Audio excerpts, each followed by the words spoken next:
One of the best things about One Piece is its dynamic cast of villains. Personally, I really enjoy seeing how their various philosophies challenge the protagonist Luffy's. I find it fascinating to watch a force of nature that personifies freedom and ambition to the highest degree encounter those with dreams that represent the opposite. I find it even more interesting that the character who's likely to be the final antagonist is yet another unbreakable force of nature, one that exists on the same wavelength as Luffy himself.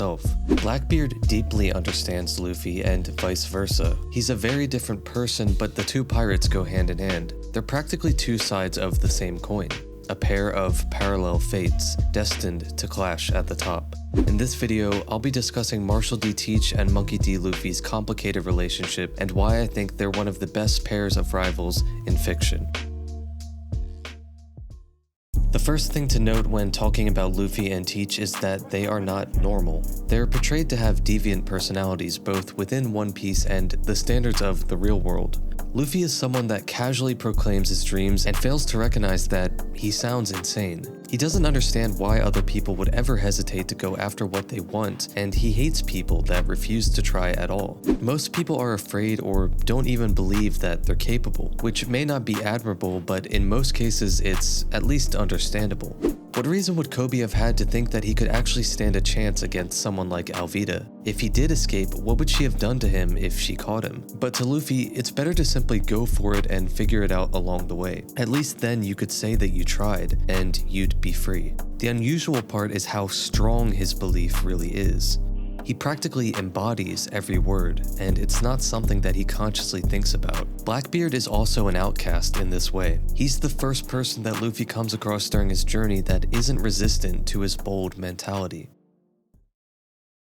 Obviously, because of what Blackbeard did to Ace, Luffy doesn't like the guy very much. But when they first crossed paths, they weren't exactly enemies. They may have disagreed on taste in cherry pie and beverages, but they did agree on something much more important. After being ridiculed by Bellamy for casually mentioning something as crazy as a sky island, Blackbeard was the only pirate who showed Luffy, Nami, and Zoro respect. He understood Luffy's decision to not fight back, and he validated his beliefs. To the people passing by, Blackbeard was just a crazy guy eating pie and shouting at a bunch of wimps, but they all faded away when Teach proclaimed that dreams never end, because the only ones who truly heard his words were the Straw Hats.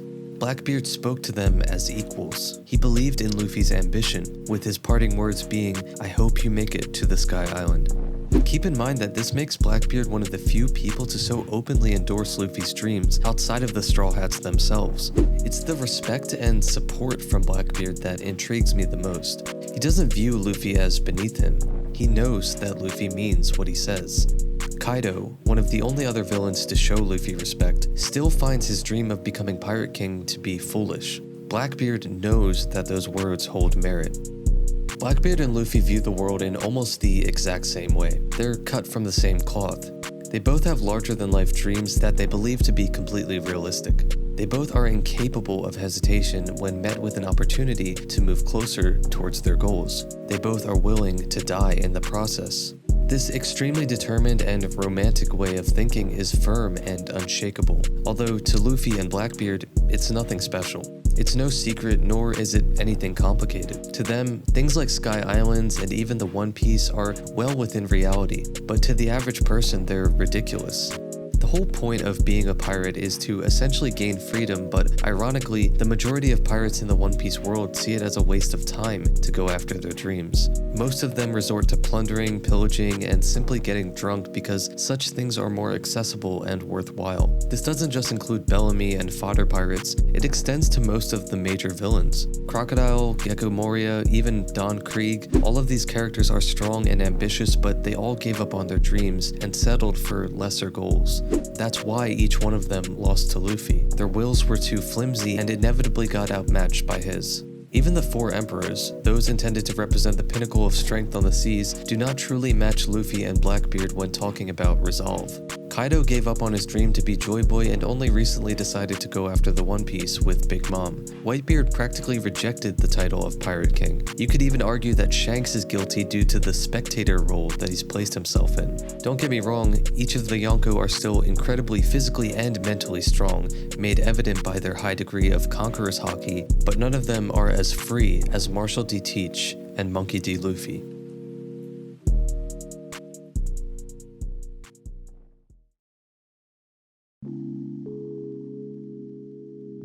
Maybe it has something to do with the D clan, maybe it was their upbringing, maybe it's just fate. Either way, those two are the only ones capable of finding the One Piece because of how much they believe it to be possible. It's why they gained so much strength and notoriety faster than even the original Pirate King himself. It's also why they've been walking two sides of the same path. However, there are two things that separate Luffy and Blackbeard, and they are the main factors for why the characters are destined to clash at the top. The first key difference is their morality. Blackbeard is perfectly willing to step on others in order to propel himself forward. He has a keen eye for opportunity and doesn't care if he has to do something unfair or dishonorable. This is what makes him so threatening, in my opinion. He lurks underneath the radar and waits until his prey is ripe for the taking. You can guarantee that he's always plotting his next move, but you never know exactly what it could be. There's no lines that he won't cross. It's never personal though. Teach meant every word that he said back in Mocktown, but as soon as he realized that Luffy might be the key to getting warlord status sooner than he planned, he went after him as an adversary. Not because he wanted Luffy to fail at his dream, but because Blackbeard simply prioritizes his own dreams above others. Later on at Impel Down, Blackbeard showed no animosity. His plan was already set and he was on track to achieving his dream. This perspective was the same for Thatch, Ace, Whitebeard, and now Law. All of them were merely instruments for Blackbeard's desire. But Luffy is different. He cherishes things like loyalty, honor, and selflessness. Most importantly, Luffy refuses to take another person's freedom. In fact, he often puts other people's dreams before his own, at least when it comes to his friends, that is. And the only people who aren't his friends are those who disrespect his core values. To be fair, Luffy openly doesn't intend to be altruistic or kind, he just is. This is probably where their backstories really factor in. Luffy grew up with Shanks as his role model for living free, and Blackbeard idolized Rocks because of his ruthless ambition. Luffy learned to value friendship and adventure. Blackbeard learned to value a self-serving and merciless approach to life. For what reasons, we still don't know. The other distinction between the two are their goals, or rather what they ultimately wish to gain from their journeys. For Luffy, going after the One Piece is simply just the means to an end. It provides him with an adventure and a chance to fulfill his fantasy of sailing with his very own pirate crew. His true dream likely plays into those core values of his too. Blackbeard wants the One Piece because he has something to prove. He wants the title of Pirate King because it will grant him power. He wants to form his own kingdom and go after the world because it will give him control. Luffy may not know it yet, but eventually his goals will align with ushering in a new dawn. Blackbeard doesn't want the world to be liberated by its current tyrant. He just wants anarchy and a world that he can sit above. Thus why the two of them are inevitably going to be at odds. Their battle is not set to simply represent good versus evil. It's a battle that will be fought by two people with competing dreams and principles with the unbreakable resolve to create their ideal realities.